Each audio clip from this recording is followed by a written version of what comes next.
Hi friends, welcome to Anu food. Today recipe రొయ్యల కర్రీని తయారు చేసుకుందాము.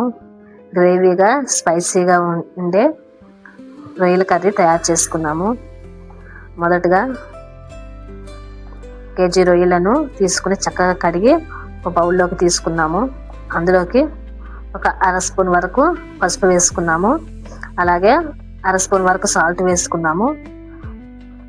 ఒకసారి మొత్తం ఉప్పు పసుపు కలిసేటట్టుగా కలుపుకుందాము.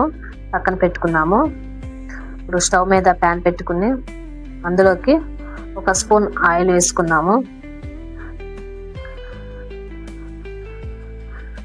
ఆయిల్ అనేది కాస్త వేడవిన తర్వాత మనం కలిపి పెట్టుకున్న రొయ్యల ముక్కలను వేసుకుందాము. ఒకసారి తిప్పుకుని మూత పెట్టుకుందాము. రొయ్యల్లో వాటర్ అంతా ఇంకేంత వరకు కూడా మనం ఫ్రై చేసుకోవాలి. తర్వాత ఇట్లా ఫ్రై అయిన రొయ్యలను మనం పక్కకు తీసుకున్నాము ఒక ప్లేట్లోకి. మళ్ళీ స్టవ్ మీద ప్యాన్ పెట్టుకుని 3 స్పూన్ల వరకు ఆయిల్ వేసుకుందాము.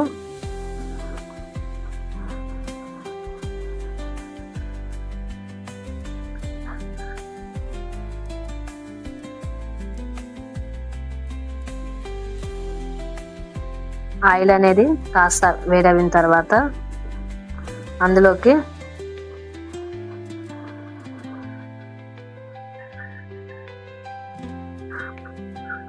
చెక్క లవంగాలు వేసుకుందాము. ఒక బిర్యానీ ఆకు కూడా వేసుకుందాము.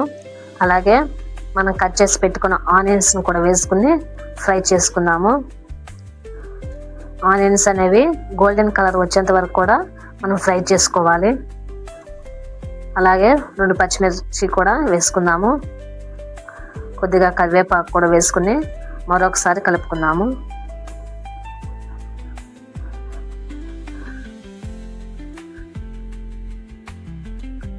ఆనియన్స్ ఉడికిన తర్వాత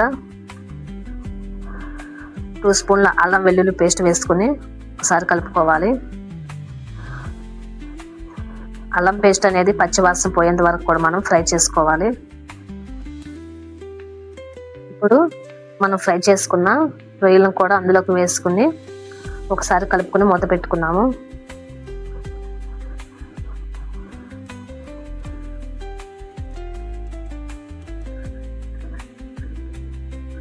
ఒక 5 నిమిషాల వరకు కూడా మనం ఉడికించుకోవాలి. తర్వాత అందులోకి కొద్దిగా పుదీనా అలాగే ఒక చిన్న టమాటా ముక్కలను కూడా వేసుకుందాము. కొద్దిగా సాల్ట్ వేసుకుని మరొకసారి కలుపుకుందాము.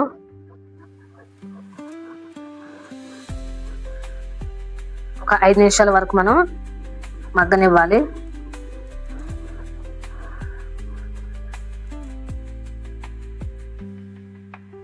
ఇప్పుడు 2 స్పూన్ల వరకు కారం వేసుకుందాము.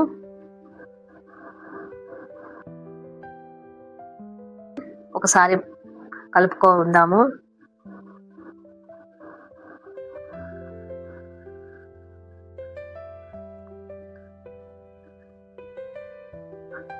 ఒక అర గ్లాస్ వరకు వాటర్ తీసుకుని పోసుకుందాము.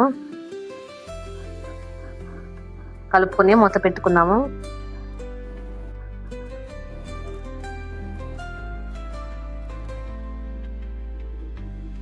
మధ్య మధ్యలో తీస్తూ కలుపుకుంటూ ఉండాలి. వాటర్ అంతా ఇంకిపోయే అంతవరకు కూడా మనం ఉంచుకోవాలి. కొద్దిగా గరం మసాలా అలాగే కొత్తిమీర కూడా వేసుకుని స్టవ్ ఆఫ్ చేసుకున్నాము.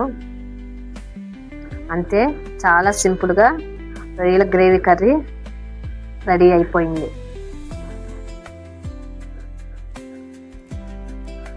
మీరు కూడా ట్రై చేసి ఎలా ఉందో కామెంట్ చేయండి.